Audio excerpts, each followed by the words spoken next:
Donc, vous savez qu'aujourd'hui, le diagnostic repose sur soit la chirurgie par célioscopie, mais les recommandations nouvelles de 2018 de la Haute Autorité de Santé recommandent de s'appuyer sur l'IRM. Donc, l'IRM négative, on se pose la question, puisque si on a une IRM négative avec des signes cliniques évocateurs d'une endométriose, se pose la question d'avoir une chirurgie derrière, sachant que l'IRM aujourd'hui, c'est un très bon moyen de diagnostiquer des endométrioses complexes ou de type ovarienne, mais c'est un mauvais moyen pour diagnostiquer, dépister finalement les endométrioses superficielles ou péritonéales. Donc, le test, par exemple, dans le cas d'une IRM négative, sera tout à fait pertinent. Oui, le cas des formes précoces dont Gilles a parlé, que les experts appellent les discordantes ou formes péritonéales, ce sont des formes d'endométriose euh, qu'on ne peut pas diagnostiquer à l'IRM. Ce sont les plus complexes. Et c'est pour ça que dans notre étude, on a intégré cette forme d'endométriose parce que comme ce sont les formes les plus complexes, on voulait que notre test puisse les diagnostiquer parce qu'on savait que si le test était capable de diagnostiquer cette forme qui est la plus complexe, alors il aurait la crédibilité, il serait accepté par les experts. Donc l'IRM en revanche, et on l'a dit dans la fac, je vous invite, on a fait une fac justement pour répondre à un ensemble de questions sur notre site, fait partie des questions qu'on a reçues beaucoup sur le site et on a pris soin d'y répondre complètement. L'IRM reste un outil qui sera toujours utilisé, il n'y a pas d'ambiguïté là-dessus, parce que ça permet de faire une cartographie de la maladie. Dans certains cas, c'est un outil qui est efficace pour diagnostiquer l'endométriose. Il y a certaines formes d'endométriose où on peut clairement dire il y a l'endométriose grâce à l'IRM, mais il y a d'autres formes où ce n'est pas possible, où la seule possibilité aujourd'hui d'avoir une certitude diagnostique, c'est la chirurgie. Et dans ces cas-là, effectivement, c'est là où le test a beaucoup de sens, parce que ce qu'on souhaite, c'est qu'il évite cette chirurgie. Bon, peut-être on va démarrer et comme ça, vous allez réexpliquer plein de choses et ça permettra de refaire le point. Du coup, voilà, donc je voulais quand même que vous vous présentiez, Gilles et Yaya, que vous nous expliquiez un petit peu quels étaient vos parcours et qu'est-ce qui vous avait amené à créer. Yaya, si vous voulez commencer. Écoutez, moi, pour faire simple, là, je vais commencer, puis je vais passer la parole à Gilles après. Pour faire simple, parce que des fois, il faut revenir aux choses les plus profondes. À l'âge de 14 ans, je voulais faire ce que je fais actuellement. Je voulais entreprendre dans un domaine qui mélangeait à la fois la science, la technologie et du sens. Et ZWIG, c'est ça. Il y a à la fois de la science, il y a à la fois de la technologie, parce qu'on combine les deux, c'est ce qui nous permet d'obtenir ce type de résultat. Il y a du sens, parce qu'on touche à la vie humaine et on touche à l'amélioration de la vie humaine et sur des millions de personnes. Et c'est ça, en fait, la motivation la plus profonde que toute l'équipe a. Il y a deux domaines dans lesquels je voulais travailler. C'était la santé et l'éducation. Comme on ne peut pas tout faire, on a commencé dans la santé. Et la rencontre avec Gilles s'est faite au moment où on a décidé de mettre notre technologie à disposition de la santé. Et c'est Gilles qui a choisi la santé de la femme, parce qu'il a une expérience là-dessus. Et quand on a choisi la santé de la femme, ensuite, le choix s'est porté sur l'endométriose, parce que vous, les associations de patients, vous avez fait un super boulot. Et on en parle beaucoup. Et comme c'était la maladie la plus médiatisée, la plus recherchée, on s'est dit, on commence par cette pathologie-là, on applique notre procédé à cette pathologie-là, et ensuite, on déclinera sur les autres pathologies de la femme. Gilles, à toi sur l'histoire de la santé de la femme. Bon, je n'ai pas grand-chose à rajouter, si ce n'est que par hasard, on s'est retrouvé 4 garçons à s'occuper de la santé de la femme, et que moi, ce que j'ai aimé, c'est le côté humble et le côté humain de l'aventure. Moi, je vais avoir 60 ans cette année. Je ne voulais pas continuer à faire des choses qui n'avaient pas de sens avec des gens qui m'apportaient rien sur le plan de l'enrichissement personnel. Donc, et quand je parle d'enrichissement, je ne parle pas de mon compte en banque, je parle des relations que j'ai avec l'ensemble de l'équipe ZWIG. Donc, c'est ça qui m'animait, moi. Et j'ai trouvé exactement des gens qui sont humbles, qui sont efficaces quand ils prennent à bras le corps un problème comme celui-là. Au départ, on était parti sur les pathologies chroniques en général. Ça couvrait le psoriasis, les maladies liées à l'intestin irritable, etc., comme la maladie de Crohn. Et rapidement, on a vu que quand même ce qui surnageait, parce qu'on avait des exemples aussi dans notre équipe, l'endométriose, c'était vraiment un laissé pour compte. Et quand on regarde bien, en fait, la médecine, c'est une médecine de genre qui appartient beaucoup aux hommes, dans une approche un peu patriarcale. Et ce qui... Pardon? Excusez-moi, oui, il faut que vous coupiez vos micros. J'essaye de désactiver. Voilà, c'est pour qu'on puisse entendre Gilles et Yaya. Et c'est tout. Désolée, merci, allez-y. Non, je vous en prie. Bon, moi, j'ai terminé. Voilà, c'était ça. C'est une belle aventure humaine avant tout. Et puis, c'est un projet qui a du sens. Donc, c'est ça qui nous anime au quotidien. Voilà. Et donc, dans un premier temps, en fait, vous avez créé une structure qui s'appelle EndoConnect, qui permet aux femmes donc de constituer un dossier médical en ligne. Est-ce que vous pouvez nous expliquer un petit peu du Alors, coup oui, comment... oui. Alors, la structure s'appelle Ziwig, Oui, clairement. Et avant même qu'on crée la structure, on a travaillé sur la technologie. On a travaillé pendant 3 ans sur la technologie parce qu'on était persuadé que cette technologie de rupture, que sur l'intelligence artificielle et d'autres technologies, pouvait vraiment représenter la médecine du futur. Donc, oui. ça a d'abord été un travail de 3 ans de recherche et développement sur la technologie.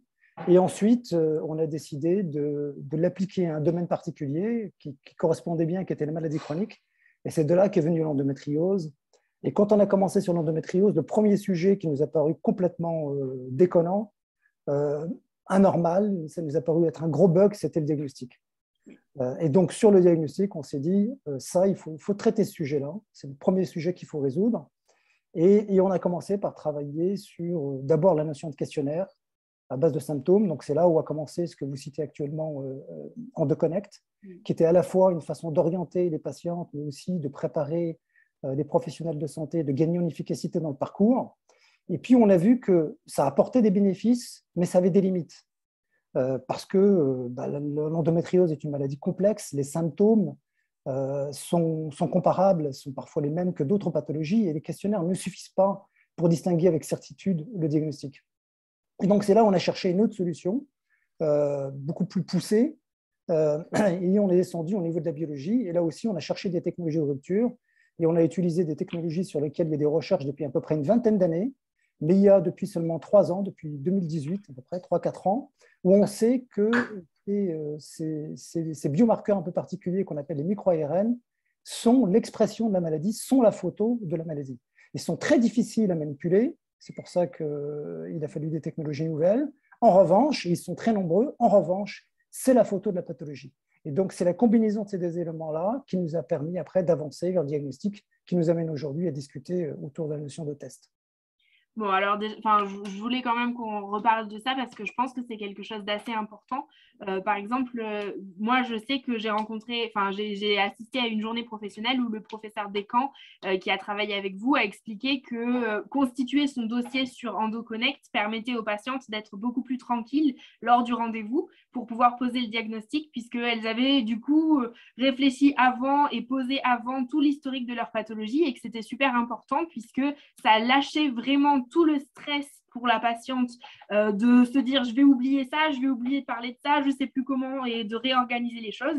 Et que voilà, dans la question de la détection des symptômes, l'importance des symptômes et du diagnostic, ça permettait d'orienter beaucoup plus facilement. Merci Chloé de rappeler ça parce que Voilà. ça va me permettre de rebondir sur quelle est notre approche au global. Parce qu'on insiste sur le diagnostic parce que c'est vrai que c'est une innovation majeure dans ce domaine-là qui résout une question clé, mais notre approche, dès le départ, ça a été d'être centré sur la patiente et de savoir qu'est-ce qu'on pouvait améliorer de manière globale. Et on avait identifié trois on va dire, champs de travail, le diagnostic, la douleur et la qualité de vie, le parcours de soins de manière globale. Et aujourd'hui, ça donne 3 outils complémentaires qu'on a dans Ziwig, EndoConnect dont on a parlé, qui permet d'améliorer tout ce qui est interaction avec le professionnel de santé, de faire mon suivi médical. Ça donne le coach sur lequel on travaille aussi de manière acharnée pour pouvoir améliorer vraiment le suivi au quotidien, d'avoir un compagnon au quotidien qui va me permettre d'améliorer ma qualité de vie, mes douleurs, et avec une approche individualisée. Et c'est quelque chose que demain couplera aussi à la biologie. pour vraiment avoir une approche, que ce soit sur la nutrition, que ce soit sur tous les moyens que j'ai aujourd'hui de réduire, qui me soient vraiment adaptés en fonction de qui je suis vraiment. Et ça c'est un travail qui est en cours. Et puis, il y a l'autre. L'endocoach, ça joue vraiment sur les douleurs. Il faut que vous. L'endocoach, c'est vraiment, on est dans une logique d'une maladie chronique et on sait combien cette maladie est handicapante, combien elle est difficile, combien c'est pas facile de résoudre ces questions-là, que parfois les médicaments ne sont pas suffisants.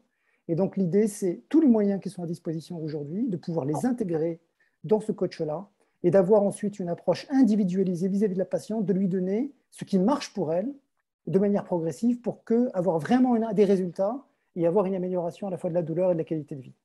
Oui, alors par exemple, avec des sessions de sophrologie, en fonction du temps que les patientes ont, en fonction des douleurs qu'elles annoncent avoir dans la journée. Moi, j'ai pu tester l'application un petit peu avec Endomind pour qu'on puisse vous orienter. Donc voilà, c'est des choses très concrètes quand même. C'est une séance d'auto. C'est très concret. Et le travail avec Endomind est fondamental parce qu'il faut savoir que nous, ce qu'on sait bien faire, c'est résoudre des problèmes. C'est ça qu'on sait bien faire, on est câblé pour ça. En revanche, est-ce que la manière dont on les a résolus est suffisante? Est-ce qu'il n'y a pas d'autres problèmes en fait, plus importants que ceux qu'on a essayé de résoudre, etc. Ça, c'est tout le travail très étroit qu'on fait avec Endomind depuis le début qui a abouti en fait, à tout ça. C'est parce que depuis le début, Endomind nous a dit, écoutez, c'est bien les gars, vous bossez là-dessus, mais vous avez oublié ça et ça et ça et ça. Vous traitez le cas du diagnostic, mais qu'est-ce que vous faites pour toutes les autres patientes qui sont déjà diagnostiquées, etc. Et en fait, c'est ça, et c'est pour ça que je dis souvent à Nathalie, qui était la présidente d'Endomind, et je salue vraiment son travail, parce que c'est une femme avec un engagement incroyable qui nous a servi vraiment de modèle. Et c'est ce feedback, cet échange permanent qui alimente, qui inspire notre travail, et qui fait qu'après, on se met, nous, en ordre de bataille avec nos équipes, pour pouvoir dire, on résout tel et tel problème. Oui, parce que en fait, avant même que vous proposiez l'endotest, vous aviez déjà cette question d'autodiagnostic de l'endométriose pour orienter les patientes et pour leur permettre de réfléchir aux symptômes concrètement. Par exemple, des symptômes dont on parle pas, on commence à en parler, mais on n'en parle pas forcément avec toutes les douleurs pour aller à la selle, pour uriner. C'était des choses très concrètes. Et c'est vrai que ces marqueurs-là, de faire des échelles de douleur et tout, ça permettait vraiment de positionner la qualité de vie de la patiente. Et du coup, vous avez aussi donc tout cet aspect-là qui fonctionne aussi en lien avec les professionnels de santé qui peuvent accéder à ces données. Absolument. On est dans une approche holistique, c'est-à-dire globale, où on essaye de nous appuyer sur tout ce qui est possible pour améliorer globalement la vie de la patiente. Pour compléter ce que vient de dire Yaya, je pense que c'est important pour terminer sur cet EndoConnect. La notion d'avoir un espèce de dossier numérique qui va pouvoir s'enrichir au fil du temps, ça évite aux patientes de répéter la même histoire à différentes spécialités. Ça permet aux spécialistes qui vont se pencher sur le cas d'une patiente, par exemple dans une réunion de concertation pluridisciplinaire, de pouvoir accéder à ce dossier qui, enfin, tous ils puissent discuter autour du cas de cette patiente avec le même dossier qui, pour le coup, est structuré et synthétisé. Et ça, on l'a fait avec les médecins. Et beaucoup plus pratique et beaucoup moins lourd et à transporter que… Oui, alors, souvent, ils nous disent, on a des patientes qui arrivent avec des chemises épaisses de 25 à 30 cm, avec la radio, la biologie, les prescriptions, etc. Et c'est vrai que dans une consultation, on est complètement perdu. Il y a tellement d'éléments qui entrent en jeu que plus le stress de la consultation, donc on se rend bien compte que 30 minutes, ce n'est pas suffisant pour faire le tour de la question. Donc nous, l'idée, c'était au départ de pouvoir aider à ce que la consultation se passe le mieux possible. Et pour ça, il fallait faire ressortir les faits saillants qui concernaient réellement ce pourquoi la patiente venait en consultation. Et ça a beaucoup aidé. François Golfier à Lyon nous dit qu'il gagne 15 minutes de consultation. Là, ce n'est pas qu'il raccourcit ses consultations, elles durent toujours 30 minutes, mais du coup, ça permet de se concentrer sur les réels besoins de la patiente. Il est là, je crois. Voilà, bonsoir. Oh, François, je disais que du bien de toi. J'écoutais. Non, je peux renchérir là-dessus en tant que clinicien. Déjà, je vous salue tous et toutes. Désolé de mon arrivée un tout petit peu décalée. Je voulais renchérir sur le bénéfice majeur que ça représentait pour les cliniciens que d'avoir la possibilité d'avoir ce questionnaire qui est rempli par les patientes. Gilles Doumer vient de le dire extrêmement bien. Déjà, les patientes peuvent le remplir en dehors du stress de la consultation parce qu'effectivement, on sait très bien quand on est en première consultation d'endométriose que la patiente a cette volonté de dire tout mais dire tout, c'est extrêmement difficile. Et du coup, pouvoir remplir ce questionnaire à l'avance lui permet justement de dire tout sans avoir peur d'oublier quoi que ce soit devant le praticien. Et puis nous, en tant que praticiens, on a vu une transformation absolue des conditions de notre consultation, puisque l'essentiel du temps avant, c'était de glaner toutes ces informations. Et Dieu sait que c'est compliqué, que c'est long de glaner l'historique d'une patiente qui a des douleurs depuis 6 ans, 7 ans, 8 ans, etc., avec tout son parcours de soins. Et on s'est aperçu qu'en fait, on transformait cette consultation qui devenait une consultation parfaitement orientée sur l'objectif de la patiente qui vient nous poser une question particulière dans son parcours de soins. Est-ce que mon traitement médicamenteux est adapté? Est-ce qu'il faut m'opérer? Par exemple, ce sont des questions. Et en fait, on rend une consultation complètement utile à la patiente en écartant justement le temps de récupération des informations. Et c'est vraiment pour nous un soulagement. C'est difficile de vous faire comprendre la lourdeur d'une consultation de première fois d'endométriose d'une patiente complexe avant le questionnaire et la simplification actuelle qui fait que nous, médecins, on va à cette consultation, on dit on sait qu'on va recevoir une patiente pour une première consultation endométriose et on sait que ça va extrêmement bien se passer parce qu'on ne va pas perdre, entre guillemets, notre temps et celui de la patiente à glaner les informations. Donc, c'est un atout majeur et je peux vous dire que moi, je vais le formuler comme ça m'a déstressé dans la consultation parce que je sais qu'on va pouvoir travailler avec la patiente qui est en face de nous pour son bénéfice immédiat, quoi. Donc, je pense que c'est vraiment un atout absolument majeur. Oui, Chloé, j'ai vu arriver beaucoup de questions sur le test. Je pense qu'il faut qu'on réponde à toutes ces questions. Oui, on va passer au test, mais c'est vrai que je pense que c'est très important et c'est dans cette démarche-là. Donc voilà, nous, l'idée de ces webinaires, c'était vraiment de reposer en reprenant les grands thèmes de la stratégie nationale et notamment donc le thème détection et diagnostic. Et c'est vrai que c'était absolument important que vous soyez là parce que vous répondiez à énormément de questions et de choses qui fonctionnaient. Alors là, on a encore 2-3 petites questions sur EndoConnect et une pour Monsieur Golfier, pour le professeur Golfier. Est-ce que les patientes sont plus détendues? Je pense que oui, je pense que ça change vraiment pour le médecin et pour les patientes. Je viens de donner la réponse exactement. C'est-à-dire que les patientes ne viennent pas avec la boule au ventre d'oublier une information importante. Donc, les patientes sont effectivement plus détendues parce qu'elles savent déjà que leur dossier a été vu par anticipation. Ça veut dire que quand nous recevons une patiente en consultation pour une première fois, eh bien, nous avons anticipé la consultation et nous avons lu le dossier qu'a rempli la patiente. Donc, on a glané les informations et du coup, tout le monde est plus détendu pour cette raison. Et je redis que c'est complètement gratuit parce que j'ai vu une question sur le caractère payant ou gratuit, me semble-t-il. Oui. Application gratuite ou payante, et bien entendu, c'est gratuit. Bon, alors maintenant… Tout ça est accessible sur le site de Ziwick, www.ziwick.com. Je vais remettre tous les liens et je les mettrai sous le replay du webinaire aussi. Maintenant, donc, on va parler de votre grande innovation qui a révolutionné vraiment le diagnostic de l'endométriose et donc qui intéresse beaucoup de monde, je crois. Tout à l'heure, vous nous expliquez que c'était vraiment la question de réduire l'errance médicale. C'est vrai que c'est un des axes de la stratégie. Et là, vous bousculez tout puisqu'on était à 7 ans d'errance médicale. La dernière étude de Compare parlait plutôt d'une dizaine d'années. Peut-être que le professeur Golfier peut nous dire ce que lui en pensait avant cette révolution Ziwick. Et voilà, là maintenant, en quelques jours, on peut avoir un diagnostic fiable, sûr, rapide et pas du tout invasif. Donc ça change vraiment, c'est vraiment une vraie révolution, je pense que pour les patients et pour la médecine en général. Bah, clairement, mais je pense que toutes les personnes qui sont autour de cette table connaissent l'errance diagnostique et du coup le nombre d'années moyen pour arriver à ce diagnostic chez certaines patientes qui peut aller jusqu'à 7-8 ans. Donc c'est vraiment, c'est une transformation absolument incroyable. On utilise le terme disruptif pour dire que ça change tout, cet endotest, dans la démarche diagnostique. Et bon, on va en discuter, mais c'est vraiment… une sorte de révolution dans la prise en charge des patientes pour améliorer la qualité du diagnostic, la rapidité du diagnostic. Et j'insiste parce que ceci m'est extrêmement cher, pour améliorer la démocratie d'accès au diagnostic de l'endométriose, parce que, comme je dis souvent, c'est toujours plutôt facile d'aller voir un expert quand vous habitez à Paris, par exemple, ou dans une grande ville.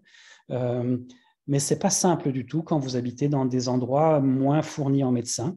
Et ce tendotest-là va participer de cet effort de démocratie sanitaire en ouvrant l'accès à ce test diagnostique extrêmement simple à l'ensemble de la population féminine qui peut être concernée. Donc, je pense que c'est tellement transformant que je pense qu'effectivement, vous avez raison de dire, je pense que le terme révolution me va bien.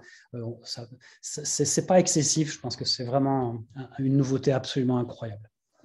Est-ce que Yaya ou Gilles, vous pouvez nous réexpliquer un peu pour ceux et celles qui n'ont pas complètement compris comment ça fonctionne? Qu'est-ce que c'est en fait donc l'endotest, en quoi ça consiste et surtout comment ça fonctionne?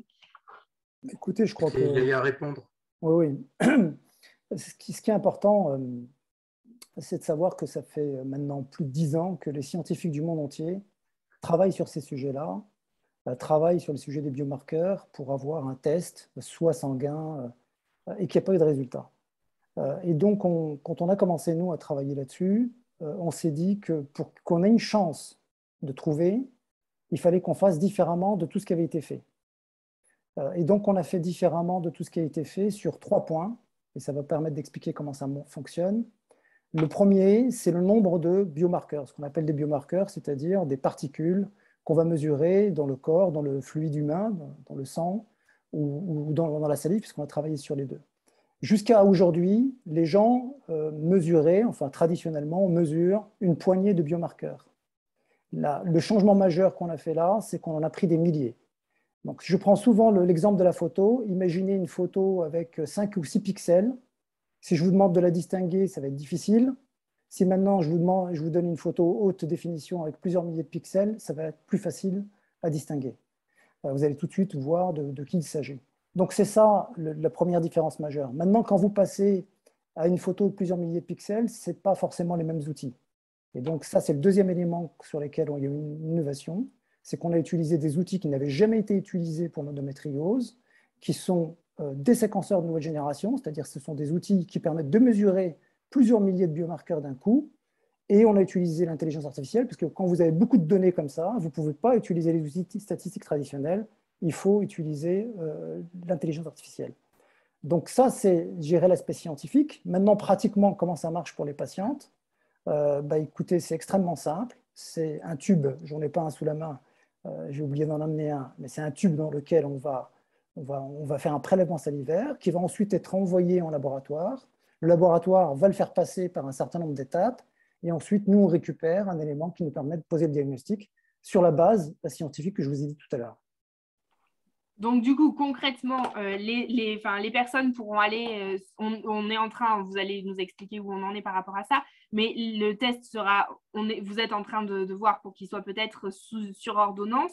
Et dans les pharmacies, par exemple, les personnes pourront récupérer cette boîte, ce kit, dans lequel il y a la partie pour faire le prélèvement salivaire crachée dans un tube, pour Absolument. être tout à fait clair pour tout le monde. Absolument. Il y a une enveloppe pour mettre le prélèvement et l'envoyer directement. Donc, les patientes n'auront juste… En fait, c'est quelque chose qui est très rapide, qui peut être fait en 5 minutes. Oui. Le prélèvement est très rapide. Il peut être envoyé en 5 minutes. Ensuite, le temps que ça arrive au laboratoire et que ça soit traité, il faut compter à peu près une dizaine de jours, une quinzaine de jours si on est vraiment éloigné et que ça prend du temps. Mais on est sur cette échéance de temps. Alors, pourquoi on a choisi la salive? Ça, c'est vraiment très important parce qu'il faut savoir qu'au départ, on avait travaillé sur le sang. Le sang nécessite d'aller en laboratoire et d'avoir des outils modernes qui ne sont pas présents partout. Et ça nécessite également d'être séquencé, d'être traité dans les 2 heures. La salive a une propriété remarquable, c'est que c'est extrêmement stable. Donc, ça peut rester plusieurs jours. Et donc, c'est beaucoup plus facile pour les patientes parce qu'ils peuvent le faire de partout. Et c'est accessible à tout le monde, quel que soit l'endroit où on se trouve. Donc, ça marche bien pour ce que disait Gilles tout à l'heure et le professeur Golfier pour la démocratie sanitaire. ça marche dans tous les endroits. Maintenant, pour répondre à votre question sur le mode de distribution, on est dans une approche mondiale, puisque c'est une innovation mondiale, donc on va les diffuser dans plein de pays, puisque je vois des questions qui arrivent de différents pays. On est dans une approche de déploiement en Europe et puis ensuite dans d'autres pays du monde. En fonction des pays, il y a des habitudes et des réglementations différentes. Nous, on a prévu différents modes de distribution. On a prévu des modes de distribution via les pharmacies dans certains cas. On a prévu des modes de distribution via en direct dans certains cas, parce que dans certains cas, c'est possible. Dans certains pays, c'est possible. C'est un mode qui est utilisé. On a prévu via les labos également ou via les professionnels de santé. Donc, on a un dispositif qui peut s'adapter au contexte spécifique de chaque pays.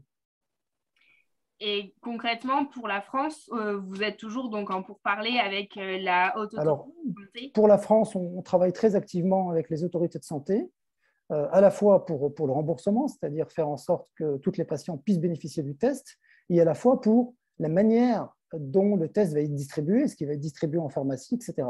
Ça, il faut savoir que ce n'est pas nous, on travaille, mais il y a quand même des autorités dont c'est le job de définir cela dans l'intérêt des patientes. Et on a des rendez-vous, on est dans l'échange. Sur ce sujet-là, par exemple, on a un rendez-vous vendredi sur lequel on travaille pour définir quelle est la meilleure façon de mettre à disposition ce test pour l'ensemble des patientes.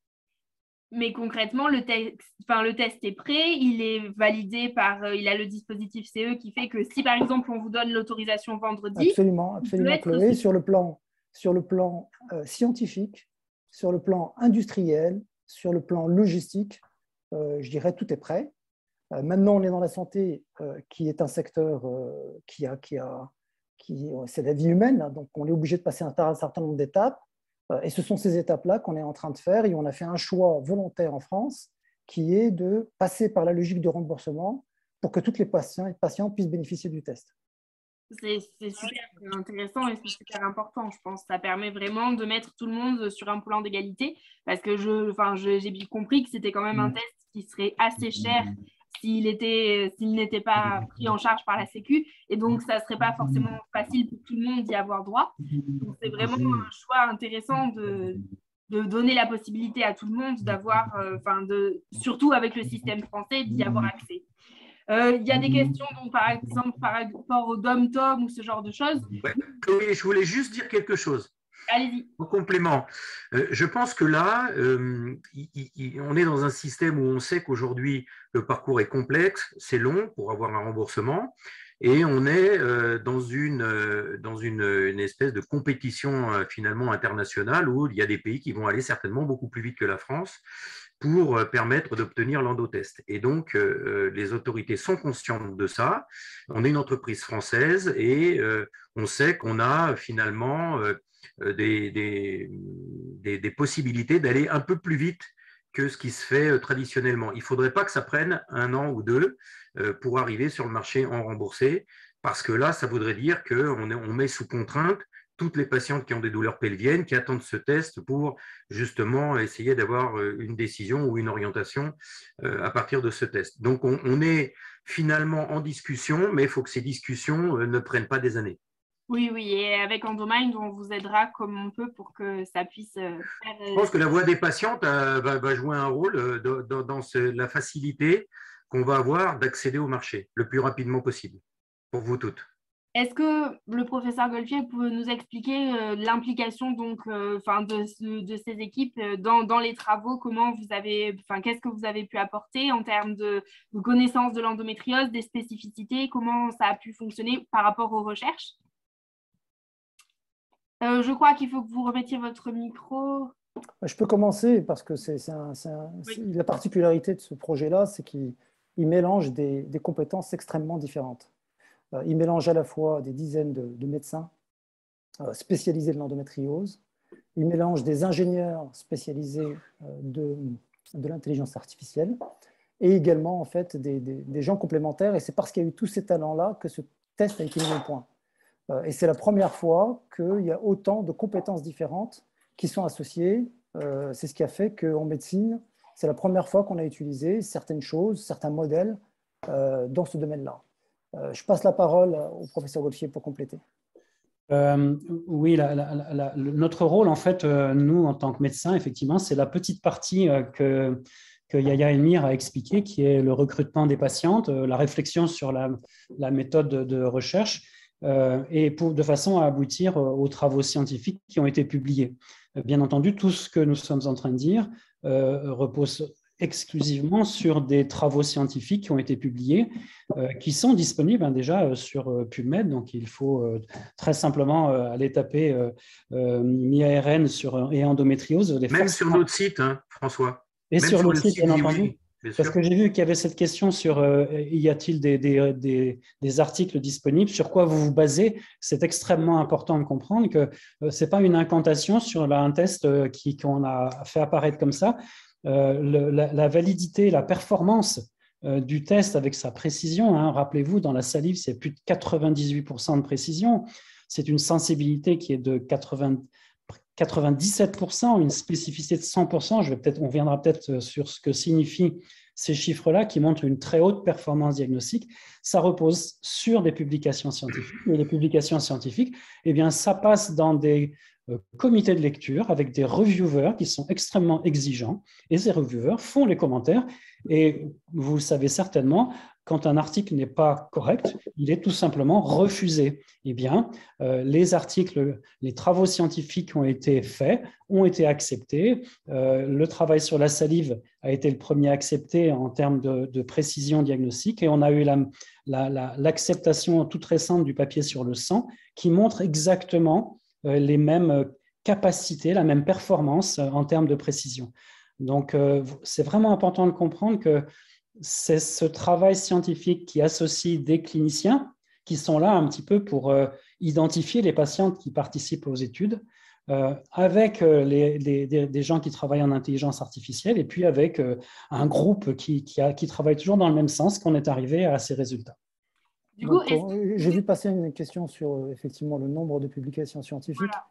Voilà. On a produit plus d'une dizaine d'articles scientifiques qui ont été soumis. Il faut savoir que quand les articles sont soumis à un certain temps, ça met en moyenne à peu près 6 mois pour qu'ils soient validés, parce que ça passe par un processus, comme l'a dit le professeur Golfier, qui est extrêmement rigoureux sur le plan scientifique. Il y en a 4 qui ont été acceptés depuis le début de l'année. Parmi les 4 qui ont été acceptés, il y en a un qui a effectivement été cité, c'est celui sur la salive. Et si vous me permettez, en 2 secondes, je vais partager avec vous un écran où je vous montre cet article-là et l'importance qu'il a au niveau scientifique pour que vous compreniez la révolution scientifique que ça représente. Donc, je vais aller sur le site. Voilà, moi, je tiens vraiment à ce que tout le monde soit au courant que vous avez fait un super travail d'information sur… Oui, c'est très important parce que ça permet après de… Si je peux juste partager l'écran, je crois qu'il faut que j'ai les droits. Sinon, c'est pas… J'essaye. Bon, c'est pas bien grave, sinon… Je crois que c'est bon, non? Hop, non, ça ne marche pas, mais c'est pas grave, je vais le dire oralement, sinon. Donc, l'article en question sur la revue… Ça devrait marcher. Ça devrait marcher? Oui. Ah ben voilà, écoutez, c'est parfait.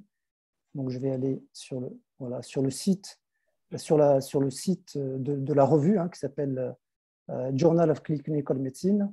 Donc là, vous avez tous les articles scientifiques. Donc, si je vais ici à gauche sur les articles les plus qui arrivent en tête des lectures, vous voyez que l'article sur la salive qu'on a fait sur le diagnostic est en tête de tous les articles scientifiques. C'est le premier. Et suit juste derrière un article sur le cancer. Et si je rentre à l'intérieur de l'article, vous allez voir la revue. Donc là, vous voyez l'article scientifique. Et si je vais en bas de l'article, vous voyez les statistiques de l'article. Eh bien, les statistiques sont impressionnantes. Vous avez plus de 6000 personnes, donc a priori des scientifiques, qui ont lu l'article. Et vous avez plus de 4200 personnes qui l'ont lu entièrement. Alors, pour situer ce que ça représente sur le plan scientifique, cette valeur-là, je vais retourner en arrière juste quelques secondes et prendre l'article qui est en position numéro 2. Donc là, j'ai pris pour comparer, position numéro 1, position 2. Donc, position 2, c'est quand même un article là aussi très important, sinon il ne serait pas en deuxième position des articles les plus lus. Et je vais regarder les mêmes statistiques. Et si vous voyez les statistiques, pardon, je vais écarter juste le zoom pour vous montrer, parce que j'ai ma petite fenêtre. Voilà. Donc, si je regarde les statistiques, vous voyez que les personnes qui ont lu l'article entièrement, et si les gens lisent un article entièrement, c'est forcément des scientifiques, c'est forcément qu'il a un intérêt, on est à 200. On est 200 contre, tout à l'heure, je disais plus de 4000. Donc, vous voyez bien, pour que vous ayez 4000 scientifiques qui lisent l'article en entier, l'importance que ça représente sur le plan scientifique, cette découverte-là. Donc, c'est ça qui est important. Ce qui est important de dire, c'est que c'est une révolution pour l'endométriose. C'est une révolution pour l'endométriose, c'est une révolution pour plein d'autres usages, et c'est une révolution pour d'autres pathologies, et c'est pour ça que cet article scientifique a autant de succès. J'ai vu passer plusieurs questions sur la légitimité de nos travaux et sur les critiques qu'on peut apporter à nos travaux. Donc, pour se détendre sur ce plan-là, juste ce qu'il faut savoir, c'est qu'en France, on n'est pas les seuls à travailler sur l'endométriose. Il y a plusieurs équipes qui travaillent, au moins 5 ou 6, qui sont parfaitement identifiées et qui, depuis une bonne dizaine d'années, ont essayé de trouver des moyens d'avoir des outils de diagnostic, pour faire court. Et parfois, en consommant beaucoup de fonds publics. Il faut bien se l'avouer. Et donc, forcément, nous, quand on arrive avec des innovations de rupture, donc il y a innovation et il y a rupture, vous créez forcément, non pas des vaguelettes, mais des vagues, dans un milieu où beaucoup d'équipes ont essayé pendant des années et des années de trouver des moyens d'aboutir à un outil diagnostique. Donc aujourd'hui, nous, grâce à la biologie moléculaire, on a réussi à avoir et mettre au point et à disposition des patientes un outil diagnostique. Forcément, ça ne fait pas plaisir à des équipes qui vont essayer par tous les moyens de trouver des éléments de langage ou des choses le plus important, le plus important, c'est qu'il n'y a pas eu de critique de scientifiques de haut niveau qui connaissent en fait ces sujets-là, qui travaillent sur l'IARN, etc. Donc que des personnes, on va dire lambda, puissent émettre des avis, c'est normal, et c'est l'avis d'une démocratie. Heureusement que nous sommes en démocratie. Donc ce qui est important, c'est vraiment l'aspect scientifique, c'est-à-dire vraiment les gens qui sont experts dans ces domaines-là, c'est le retour de ces gens-là. Et si sur le plan scientifique, ce n'était pas une évolution aussi révolutionnaire que ça, il n'y aurait pas les chiffres que je vous ai montrés tout à l'heure, les gens ne perdraient pas leur temps, vous n'auriez pas plus de 4000 scientifiques dans le monde qui perdraient leur temps à lire un article comme ça totalement. Et pour confirmer, on reçoit tous les jours des félicitations qui arrivent du monde entier, différentes équipes d'ailleurs. Très peu sont arrivées de France. Bon, c'est peut-être parce qu'on est le pays des râleurs, c'est dommage. Non, je crois. On va changer ça. Je crois que franchement, qu'il faut relativiser les choses. Il faut relativiser les choses. Les chiffres là montrent il faut relativiser les choses. C'est une innovation mondiale qui est appréciée à sa juste titre à l'échelle mondiale. Il y a eu 4 publications. Les résultats qu'on a obtenus sur le sang qui vont sortir dans quelques jours, ce sont exactement les mêmes performances, ce sont les mêmes résultats. Les travaux, les études que l'on a en cours montrent exactement les mêmes performances. On est sur d'autres sujets qui vont arriver et qui vont apporter des choses significatives pour l'endométriose. Donc, je crois qu'il faut être serein, travailler et améliorer les choses. Et le reste, j'irai avec le temps, ça va s'annuler. Je suis complètement d'accord avec cette remarque sur le fait qu'on est particulièrement observé par les scientifiques qui sont habitués à travailler déjà sur les mi-ARN, parce que, comme l'a dit Yaya très bien, il y a plein de gens qui travaillent depuis un moment sur les mi-ARN, mais on est particulièrement observé par ces scientifiques qui connaissent les mi-ARN, qui connaissent l'intelligence artificielle et qui se disent « Waouh, on n'avait pas pensé à faire comment vous l'avez fait ». Et du coup, ces scientifiques qui ne travaillent pas spécifiquement pour l'endométriose, eh bien, puisent probablement des idées en disant ça pourrait s'appliquer à d'autres pathologies que l'endométriose. Et effectivement, le fait d'être observé par des scientifiques de renom qui travaillent sur le sujet témoigne de l'importance du travail qui a été fait et du coup de son caractère particulièrement innovant, quoi. Est-ce que vous pourriez nous parler... je vois passer une question de est-ce que ce procédé qu'on a utilisé pourrait être utilisé pour d'autres maladies chroniques? Oui, la réponse est oui. D'ailleurs, on a des études cliniques sur d'autres pathologies qui sont en cours. Je vois des questions passer, j'ai vu rapidement là, sur la performance du test. La performance du test est exceptionnelle. Mais peut-être, est-ce que vous pourriez nous réexpliquer comment fonctionne l'étude? Parce que du coup, ça permet vraiment d'expliquer justement ce pourcentage de fiabilité. Vous avez interrogé 200 patientes, alors il y a beaucoup de personnes qui trouvent que c'est peu. Est-ce que vous pouvez nous expliquer justement cette question-là? Alors, il faut comprendre qu'on est dans un domaine comme l'endométriose, comme les cancers, où ce n'est pas comme les vaccins, où vous avez des milliers de patientes. Le nombre de patientes est toujours limité dans ces domaines-là. Et avec 200 patientes dans l'endométriose et dans la salive, on est la plus grande étude mondiale. Donc, c'est quelque chose qu'il faut comparer ce qui est comparable. Donc ça, c'est le premier point. Le deuxième point, il faut comprendre que dans cette étude-là, on a mis toutes les formes d'endométriose. On ne s'est pas contenté de mettre quelques formes simples à diagnostiquer. On a mis toutes les formes, y compris les plus complexes. Il y avait une forte proportion de plus complexes. Mais on a mis toutes les formes d'endométriose qui sont... Ensuite, il faut comprendre le procédé qu'on utilise. Le procédé qu'on utilise est un procédé d'apprentissage qui fait qu'à partir d'un certain seuil de patience, la performance est stable. Et ce seuil est à peu près aux alentours de un peu moins de 200 patientes. Donc, ce qui veut dire que quand on a fait les 200, si j'en rajoutais 200 supplémentaires ou encore 200 supplémentaires, eh bien, j'aurais exactement les mêmes performances. Et c'est ce qui se produit dans les publications, puisque la publication qui va sortir dans quelques jours, c'est 200 échantillons différents, dans un fluide différent, et on a toujours la même performance.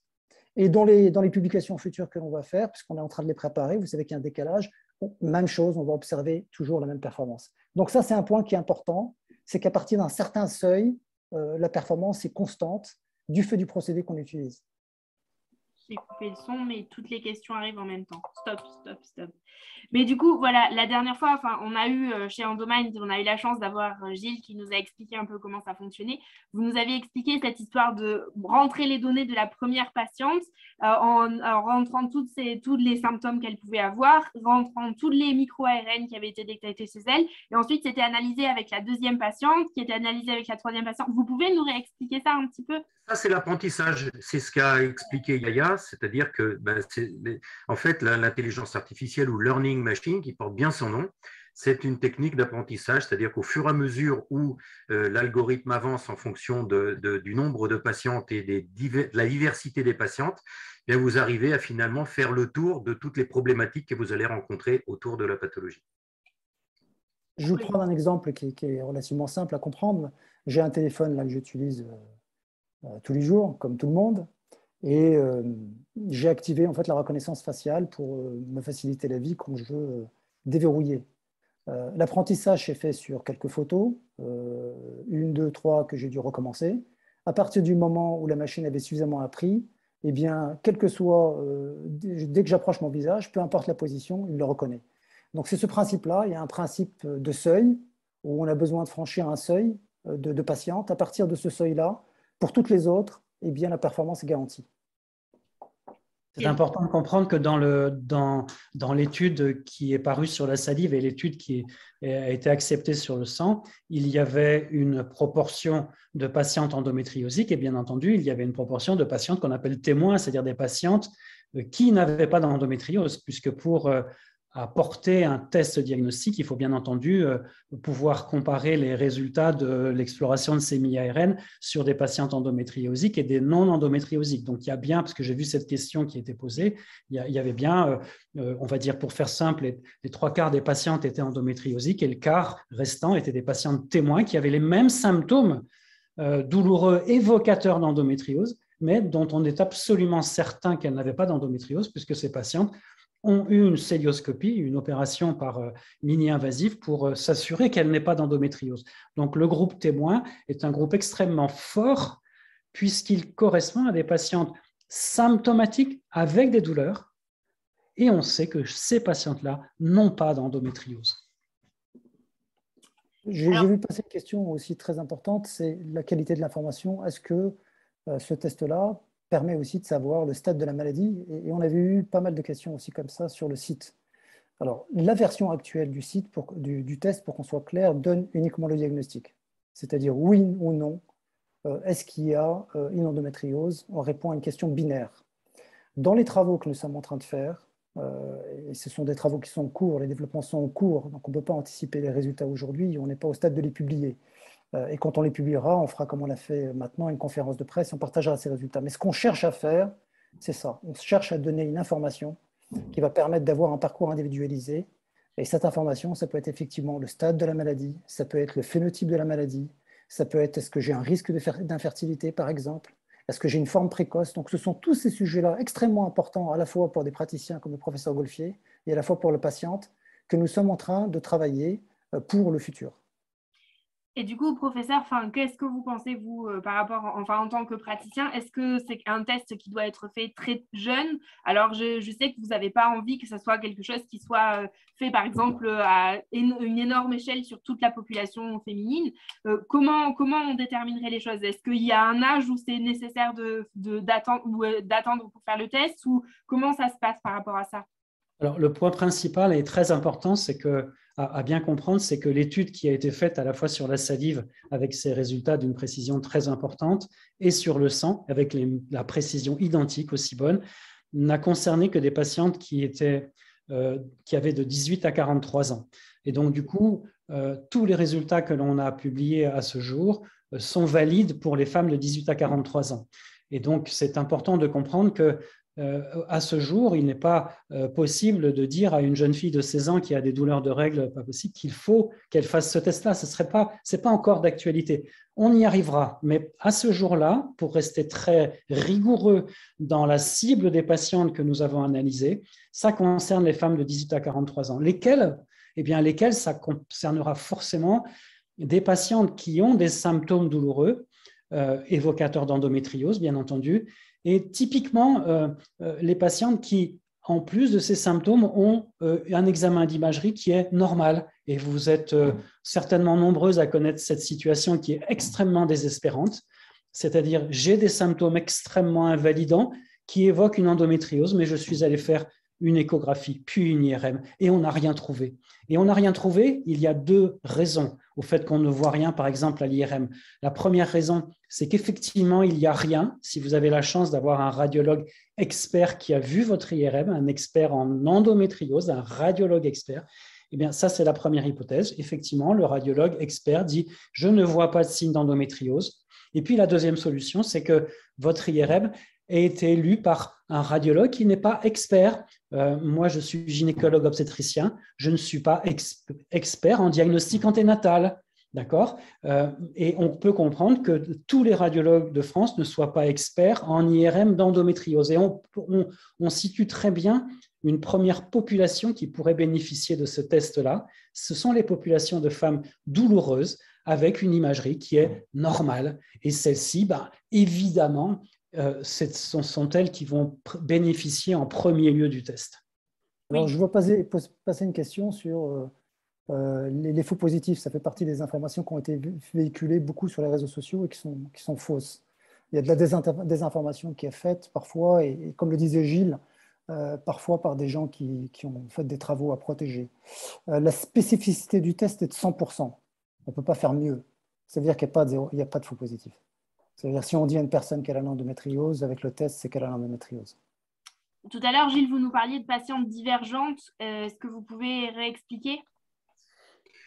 Les patientes divergentes, si vous voulez, c'est qu'elles ont tous les symptômes et l'examen clinique fait suspecte fortement une endométriose, mais lorsqu'on leur fait au contrôle avec une imagerie, on a un résultat négatif. Donc, vous êtes obligé, et souvent c'est le cas, de faire une chirurgie et de mettre une caméra, appelons-le comme ça, dans le ventre, pour aller voir et vérifier si vous confirmez ou pas l'endométriose. Il y avait une question tout à l'heure qui concernait si le test est négatif. Ça, c'est très important parce que c'est une vraie information. Le test, s'il est négatif alors qu'on a tous les symptômes de l'endométriose, ça veut dire qu'on va avoir un parcours qui va être différent. On a beaucoup parlé de filières qui vont se structurer dans toutes les régions. Et donc, au lieu d'aller dans la filière avec une rencontre avec un expert endométriose, il faudra qu'on soit orienté vers un centre antidouleur ou vers un autre spécialiste parce qu'il y a un problème de neuropathie ou un problème mécanique qui fait qu'on a des douleurs pelviennes. Mais en tout cas, on aura évacué le problème de l'endométriose. Alors, je vois passer aussi une question sur différentes zones géographiques, sur les pays pauvres ou les dom-tom. On a une approche globale, c'est-à-dire que notre volonté, après les choses se font par étapes, mais notre volonté, c'est que ce test soit disponible pour tout le monde, partout. Et donc, par exemple, Gilles travaille sur des zones.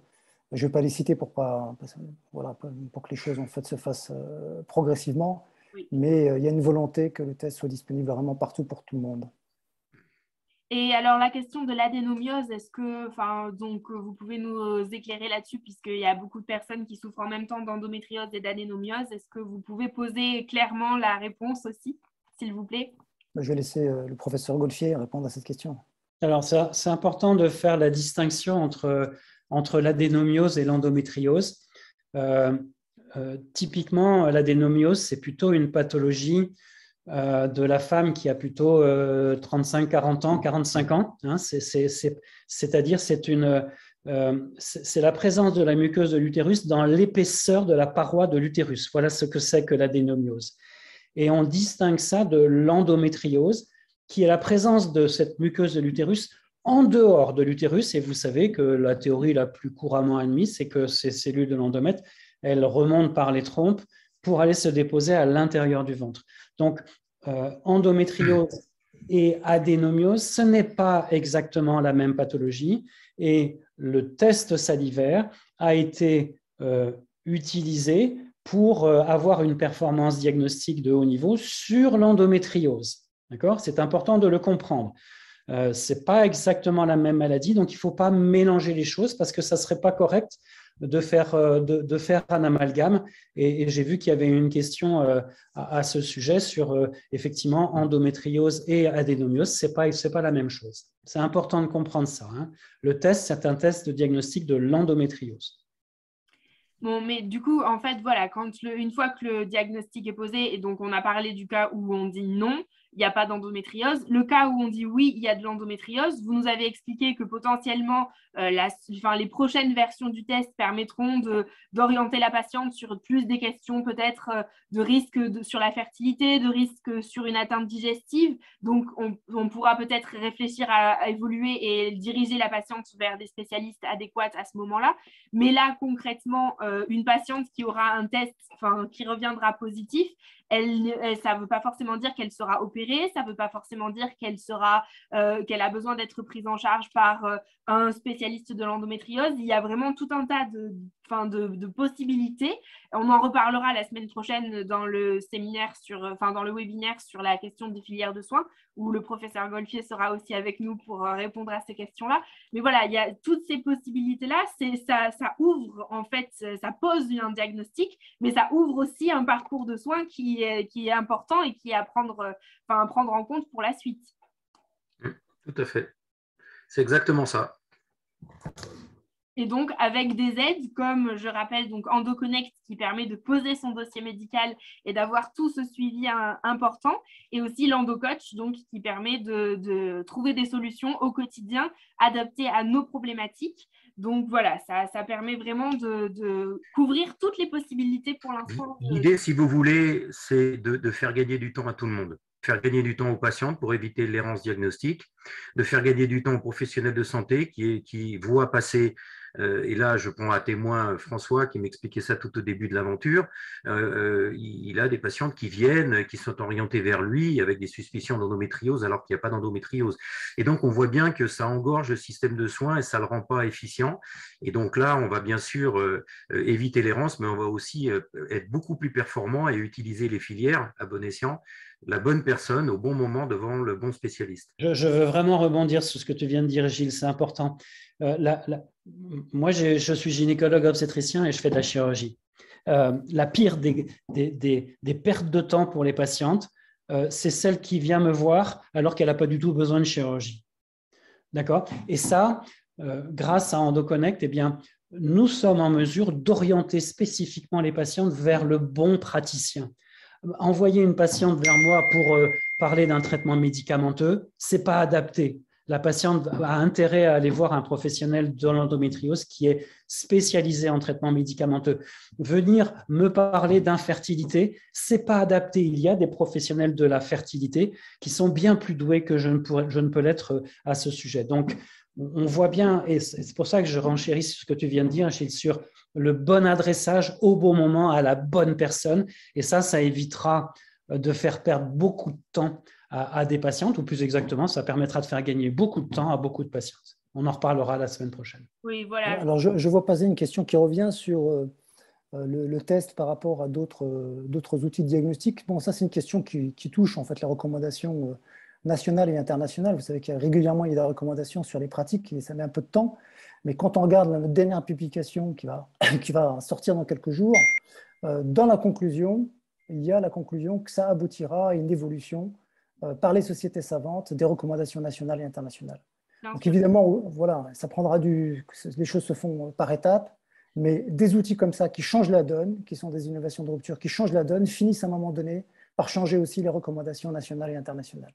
Mais ça prend du temps et c'est vrai que… C'est normal, dans la médecine, tout prend du temps parce qu'on touche à la vie humaine, on touche au corps humain, ça nécessite des validations, ça nécessite d'y aller de manière progressive, mais ça sera une évolution qui changera les choses. Complémentaires parce que par exemple, faire un endotest ne veut pas dire ne pas faire une IRM pour vérifier où sont les… Ce sont deux outils complémentaires, c'est très clair. C'est très clair, ce sont des outils complémentaires qui vont venir s'enrichir l'un et l'autre, qui vont permettre d'avoir une efficacité. L'IRM, il y a une phrase qu'utilise souvent Gilles que j'aime beaucoup, tu peux peut-être la dire Gilles, c'est le GPS qui va me permettre derrière de savoir où est la maladie. Et ça, on ne peut pas s'en passer.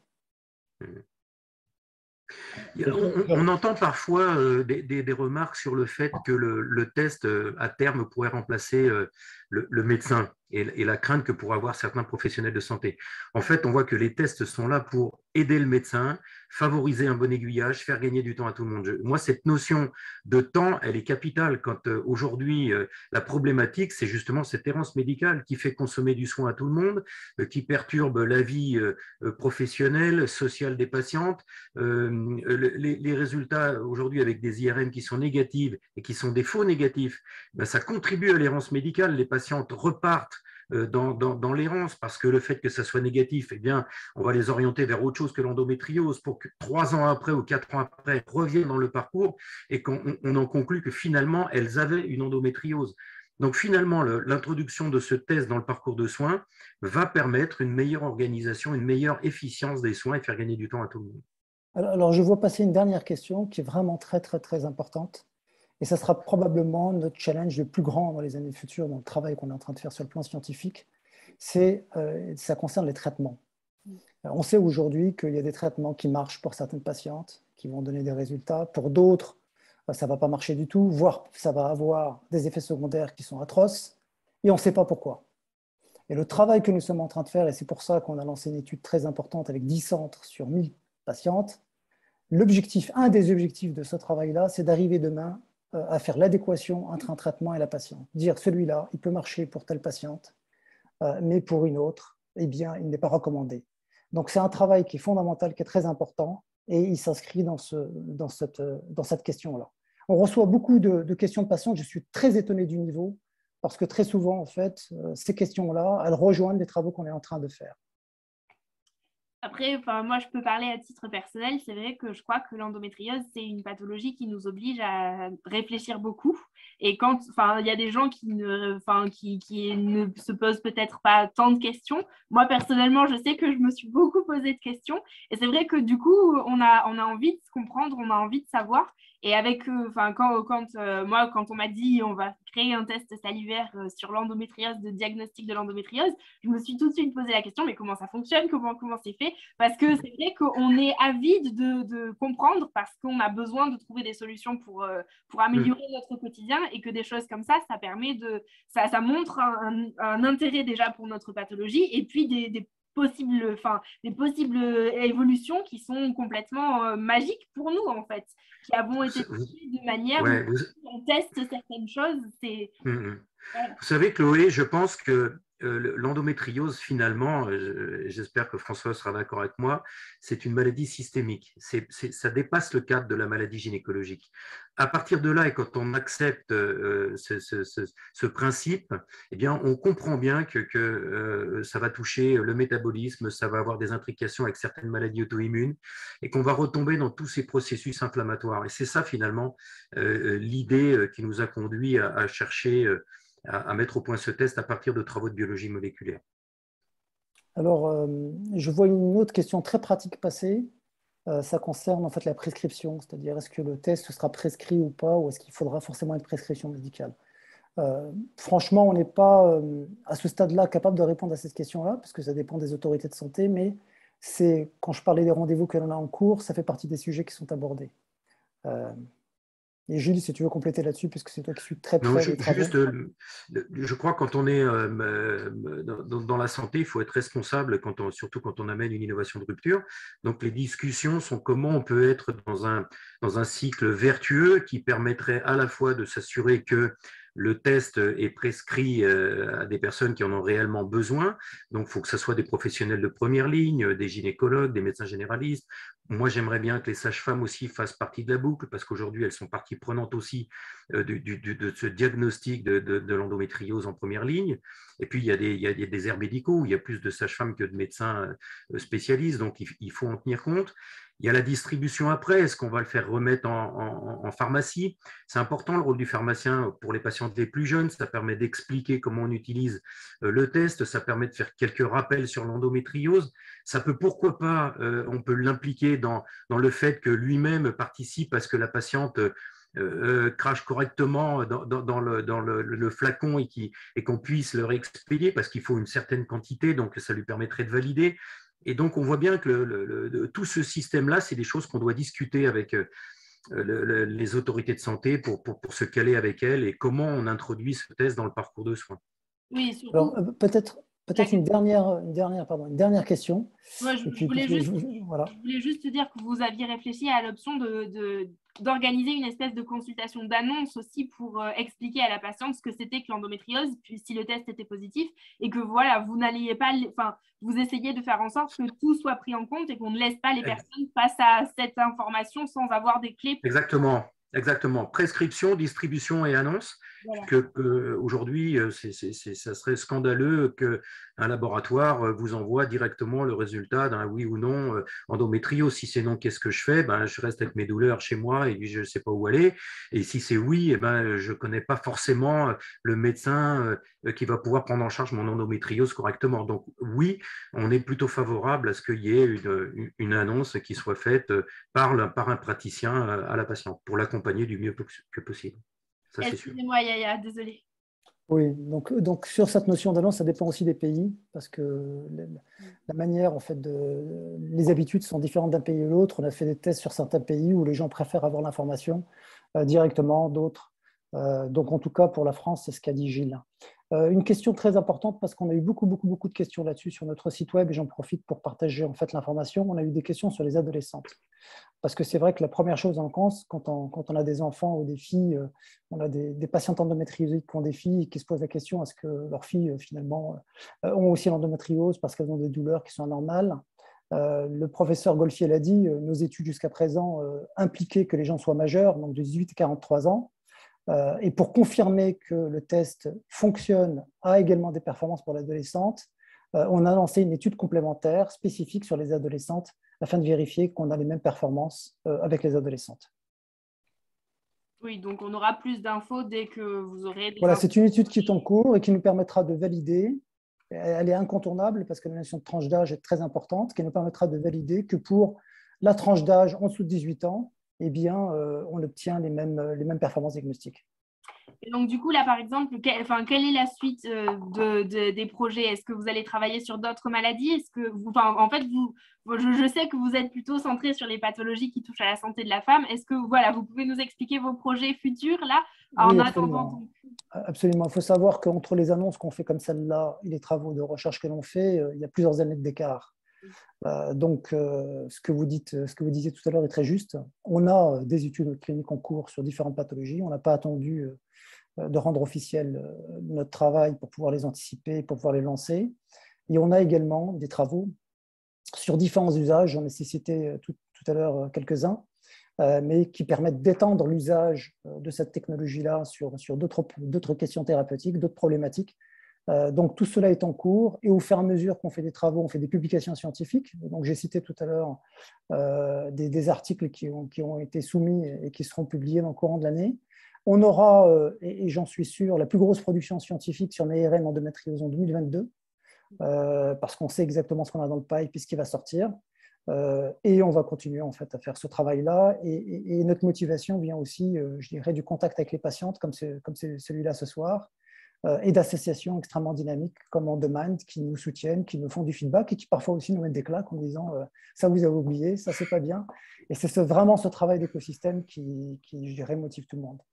En tout cas, moi, je sais Merci que c'est passionnant de travailler avec vous et on découvre tout un tas de choses. Et puis, je sais que les filles qui ne sont pas là ce soir et qui ont pu travailler avec vous sont super, super contentes aussi de participer à ce projet. Merci. Et je suis désolé pour la voix parce que j'ai quasiment plus de voix parce que j'ai beaucoup parlé ces 2 dernières semaines. Je crois que vous avez été voilà. Et on va peut-être, enfin, je ne sais pas s'il y a d'autres questions, mais on va peut-être pas vous garder trop longtemps et vous laisser. Ok, merci de votre écoute à tous. Merci. Excusez-moi, est-ce que je peux me permettre de poser une question à haute voix comme ça? Oui, allez-y. Ok, très bien. Déjà, merci beaucoup pour ce webinaire. C'était super intéressant et en effet, c'est vraiment une avancée pour la technologie médicale et pour les femmes parce que 10% de la population, c'est énorme. Et 8 ans d'errance, c'est aussi énorme et assez aberrant en fait que ce soit encore le cas. Et j'avais plusieurs questions par rapport aux logistiques du test. Donc, je ne sais pas où est-ce que vous en êtes à propos dans le process, en fait. Je travaille pour une entreprise qui, justement, aide à faire ce genre de kit pour les diagnostics in vitro. Donc, on travaille avec la France pour le dépistage du cancer du côlon, pour ce projet-là, par exemple. Et du coup, je me posais la question si vous avez déjà des distributeurs, parce que je crois beaucoup à votre projet et j'aimerais beaucoup travailler avec vous. Et voilà. Et moi, on est spécialiste, nous, dans tout ce qui est les envois et renvois au sujet respecter les règles UN 33, 73. Voilà. Oui, c'est une très bonne question. On a bien sûr travaillé tous ces aspects-là. Il y a 3 composantes vraiment importantes qui permettent de produire en fait ce service-là. Le premier, vous l'avez dit, c'est le kit.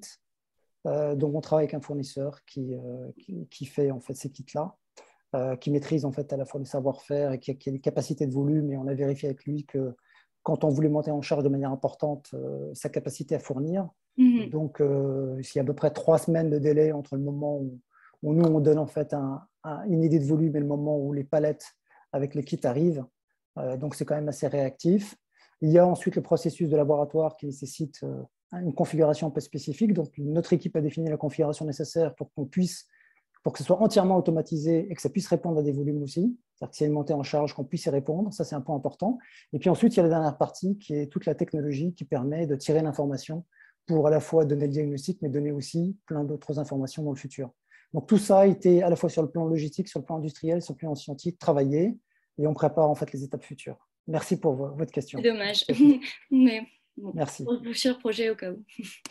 Avec plaisir.